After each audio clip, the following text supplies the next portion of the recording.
Hi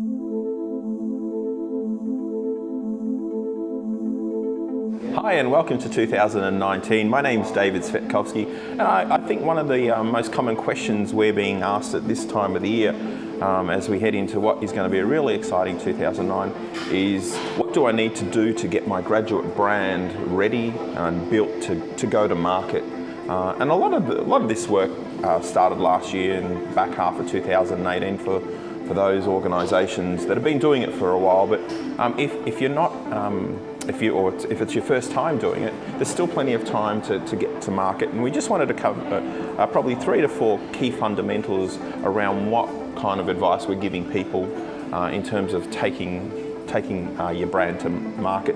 So I think the first thing you need to do is what kind of imagery, what kind of brand, how do you want to showcase your graduate brand in a way? I think the key words we're using is probably genuine, in an authentic, correct, natural way, Tony? Absolutely, yeah. Looking for a real genuine approach to the design.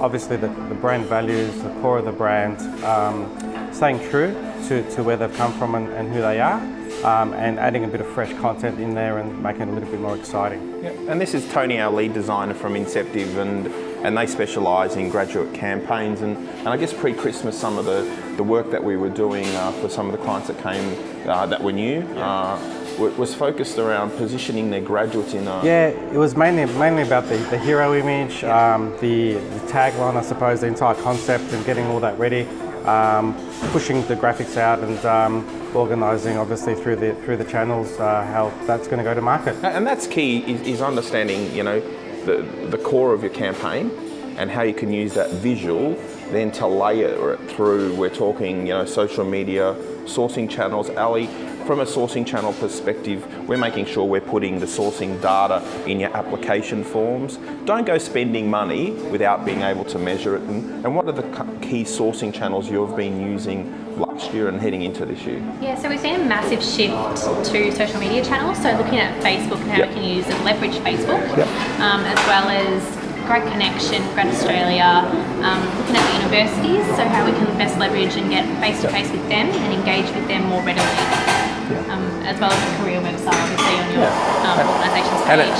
And it's key that you probably need a profile within Career Hub, which is probably the least costly of the options to push out the branding. Grad Connections is still, based on all the sourcing data we see, is still probably the prime channel that we use. We're hovering between 50 to 60% in terms of the return on investment in sourcing channel data that we get from them. So they're the key, but I think it's getting the message, Tony, building a campaign. You mentioned social media strategy. Tony, talk to us about some, I call it optimization, but you call it infiltration. Yeah, it's basically, it's targeting.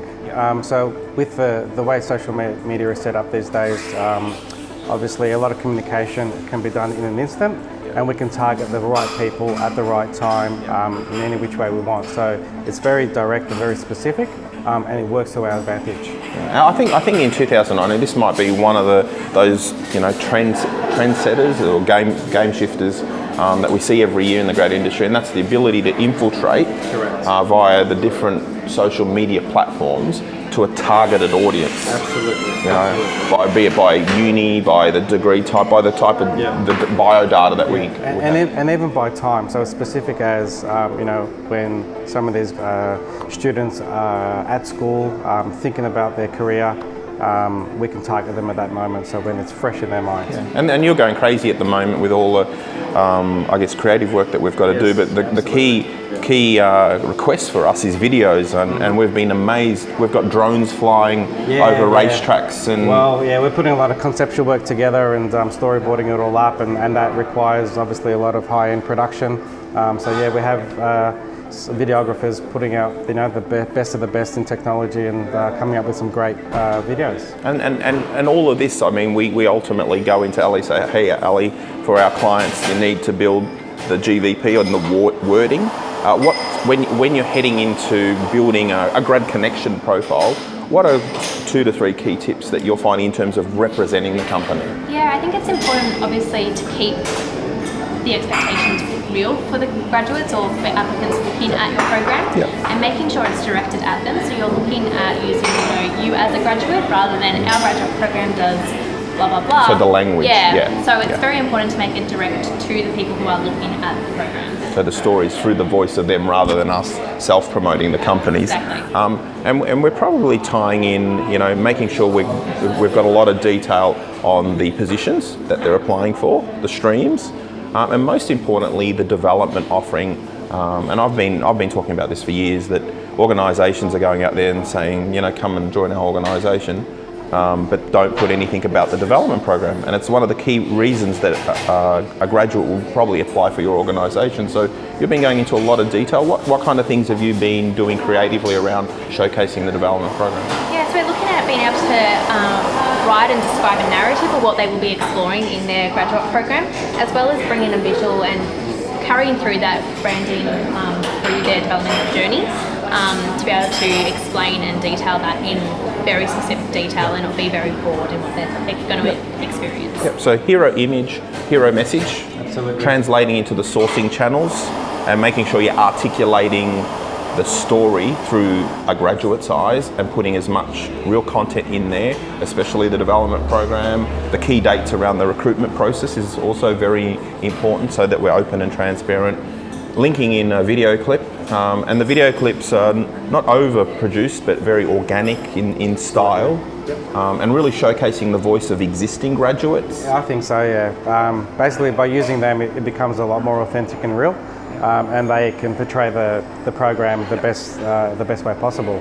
So the voice of graduates in real environments with real messaging, very short, we're talking 2-minute clips and potentially multiples, individual and group type of clips. And obviously then we have what I call the paraphernalia around those that are going to Careers Expos, the little cards that we can do in A5. All the small or marketing material. Small marketing material. Yeah. Banners. Yep. Are all getting produced, but that's all coming off your hero image. Even your video, the imagery should link in so that you've got a consistent You campaign. need a coherent, consistent campaign. It's seen everywhere. It needs to look the same, whether it's on print or social media, web, video, whatever it may be. As long as it's clear, consistent, and we're on a winner. Yeah. So we're looking forward to an exciting 2019. Please feel free to email or call us if you have any questions or you need any help, especially around the video production heading into the year is going to be critical. But thank you very much. Have a good day. Thank you.